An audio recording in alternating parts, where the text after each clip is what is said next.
గొప్ప చరిత్ర ఉంది, చాలా చైతన్యవంతులు, అన్ని మంచి చెడులు తెలిసిన వాళ్ళు.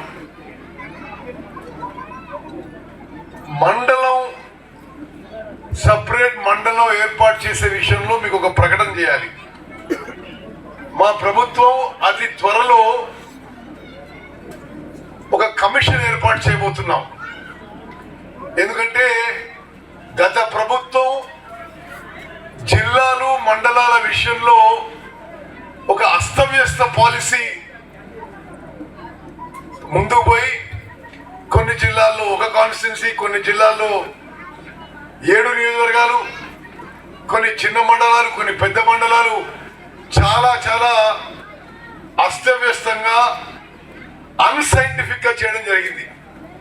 ఇది మొత్తం కరెక్ట్ చేయడానికి రాష్ట్రంలో జిల్లాలు మండలాలు ఒకసారి పునఃపరిశీలించడానికి మన కాంగ్రెస్ ప్రభుత్వం ఒక కమిషన్ వేయబోతున్నాం.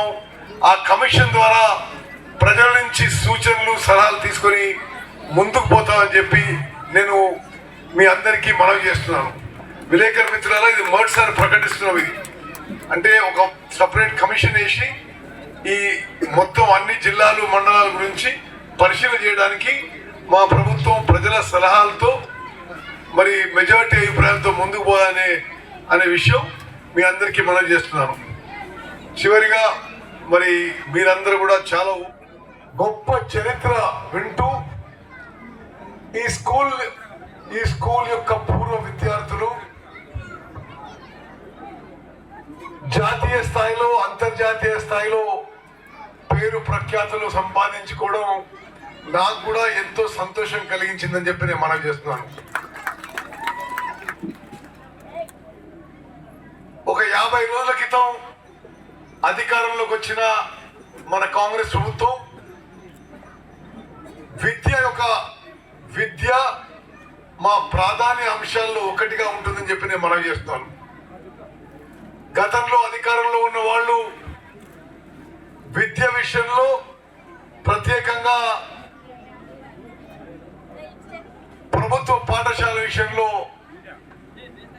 ప్రభుత్వ కాలేజీల విషయంలో కొంత నిర్లక్ష్య ధోరణితో ముందుకు పోయిన విషయం కూడా మీ అందరికీ తెలిసిన విషయమే. ఇటువంటి పాఠశాలకు వచ్చేది చాలా నిరుపేద మధ్యతరగతి విద్యార్థులు. కొంత సంపన్న కుటుంబ పిల్లలందరూ కూడా ఈ మధ్య ఇప్పుడు ప్రైవేట్ కళాశాలకి, ప్రైవేట్ కాలేజీలకు పోతున్నారు. నిరుపేదల కుటుంబాల పిల్లలు, దళితులు, గిరిజనులు, వెనుకబడిన తరగతుల పిల్లలు ప్రభుత్వ పాఠశాలల్లో, ప్రభుత్వ కాలేజీల్లో చదువుకోవడం జరుగుతుంది. తప్పనిసరిగా ఈ పాఠశాలలు, ఈ కాలేజీల యొక్క స్టాండర్డ్ పెంచడానికి తెలంగాణ రాష్ట్ర వ్యాప్తంగా మా ప్రభుత్వం, అదేవిధంగా నేను వ్యక్తిగతంగా ఇక్కడ ఎమ్మెల్యేగా శక్తి వంచన లేకుండా కృషి చేస్తానని చెప్పి నేను మాటిస్తున్నా.